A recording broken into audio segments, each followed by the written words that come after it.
السلام عليكم ورحمة الله. أهلا وسهلا فيكم متابعيني، وأهلا وسهلا بكل متابعة جديدة لإلي.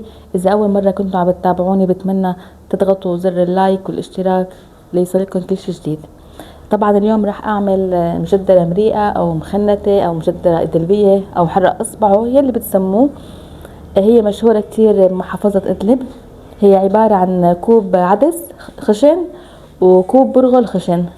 اول شي راح اسلق كوب العدس، راح احطه بمي على النار واغمره بالمي لحتى تستوي حبة العدس نص استواء، مو استواء كامل، لحتى تستوي حبة العدس نص استواء. طبعا بدي اسلقه على نار متوسطة، بس غلت المي راح اغطيه واخليه على النار لحتى يستوي مثل ما قلت لكم نص استواء. بعدين بضيف عليه البرغل. تابعوني لحتى تشوفوا باقي الخطوات كلياتها.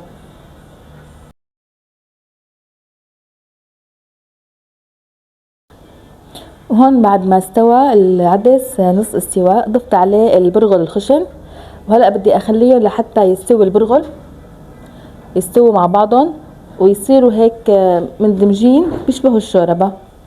طبعا هي بتشبه المجدرة بس لازم يكون فيها نسبة من المي لحتى نقدر نفت بقلب الخبز وناكلها.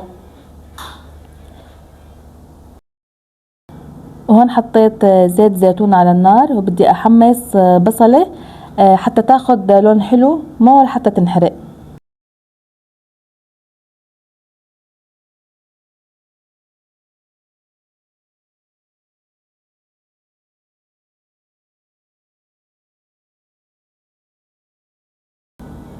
وهون بعد ما استوت الشوربة او المجدرة المريئة شو بتحبوا تسموها، بدي اضيف عليها الزيت المحموس مع البصلة. بحركهم على النار 10 دقايق لحتى تاخد العدس والبرغل من طعمة الزيت. وبضيف عليها ملح ونعناع يابس وفليفلة حمراء مطحونة كتير بلبقوا معاها. جربوها كتير طيبة. بناكل حدا بصل، انواع المخللات اللي متوفر عندكم.